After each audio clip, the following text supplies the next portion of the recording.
Throughout our history, there have been many heroes and influential figures who have come from somewhat humble beginnings, only to defy all expectations and achieve a greatness few can ever dream of.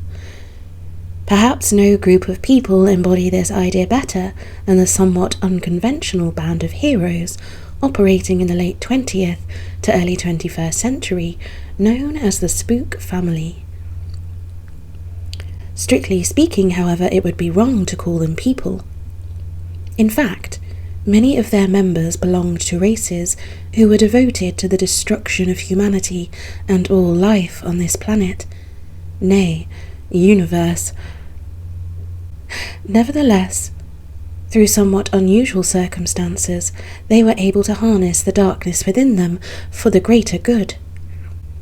The Spook Family consisted of the monster Claudia McGrath, the vampire hybrid Vincent Cushing, the zombie Adrian, the legendary creatures Medusa and the Golem, and finally the renegade alien Maxera, who brought them all together to stop an invasion from his own people.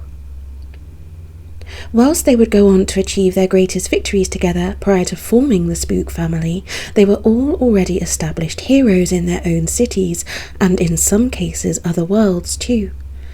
Claudia McGrath was part of an invasion force of monsters that attacked our Earth in the 1970s.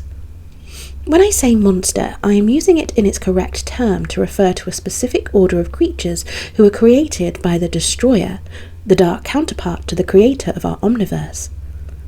The word monster, much like demon in the modern age, has come to refer to any twisted, unnatural or evil creature, and I myself have been guilty of using it in that context too. Still, here, I'm referring to collectively possibly the greatest enemies of all life in our omniverse.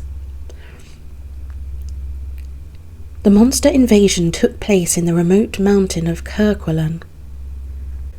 Prior to the attack, this particular faction of monsters had become engaged in a mutually destructive war with a race of highly advanced aliens in our galaxy. The last surviving monsters from the battle hoped to cast a devastating spell in this remote area that would destroy all life on Earth, after which they could make it a new base of operations to resume their war against our omniverse.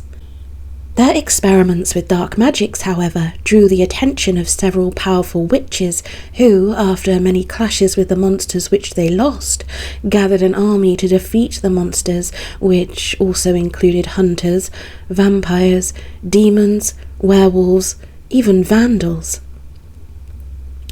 All were willing to put their differences aside to stop a monster invasion. In the huge battle that erupted in the Kerguelen Islands, the monster's forces were eventually crushed.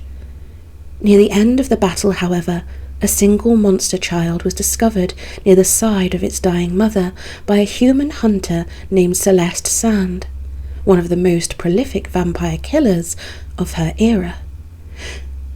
She is believed to have amassed over 300 vampire kills to her name prior to this battle.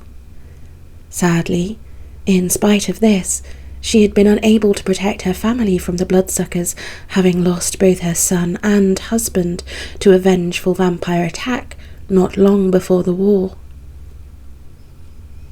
As insane as it may have sounded, she could relate to the monster child when watching it stand by its mother in her final moments.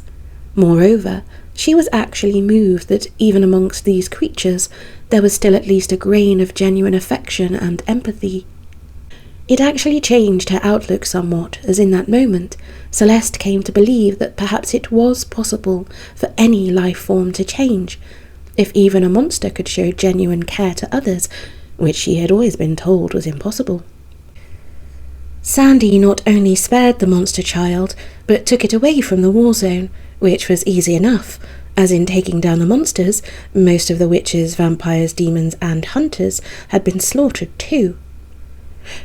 The child was naturally reluctant at first, but Celeste knew that she couldn't leave it no matter what.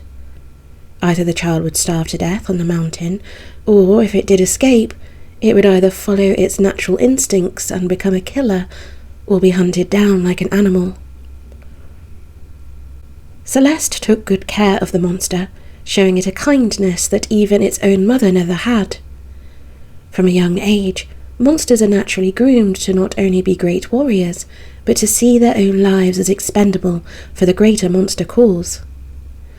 Celeste convinced the young child that its life was actually more important than a pointless war, and convinced it to choose its own path, which it eventually did.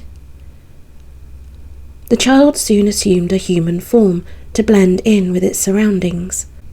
It took on the identity of Claudia, Celeste's best friend, who had ironically died in the battle against the monster invasion forces.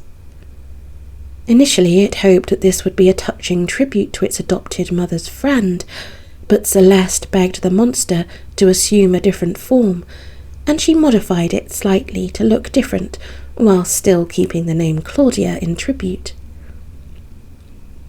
Claudia at first attempted to integrate herself into the human world. She took up a keen interest in history, though it was more because of how fabricated official human history was to cover up the presence of the paranormal.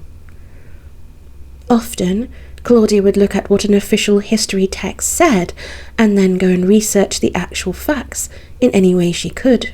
Eventually, however, this led to Claudia discovering the truth behind the purpose of Stonehenge. It was built during a previous monster invasion of Earth, not by the monsters, but by humans who worshipped them. It was designed using magic to transform humans into monsters and had since been used to create many grotesque caricatures of their kind on Earth. Using her knowledge, Claudia was able to permanently shut down the power of Stonehenge. The success of this mission then inspired Claudia to look for other threats to humanity, and in time, she slowly became a great warrior for good. Celebrated in her home city of Dosano as both a hero and a strange urban myth, Lady Squid soon became her nickname among the people and the media as Claudia's true form, which she always assumed, at least partially when fighting, was that of an octopus-like creature. She later gained more skill in shape-shifting and was able to morph certain body parts at a time between her old and new forms, including her arms and legs into tentacles. Unfortunately, those who were aware of the supernatural soon began to recognize that Lady Squid was a monster, and several hunters and vampires and demons, including, ironically, those who had fought alongside Celeste, would try to slay Claudia and even Celeste herself for being a traitor.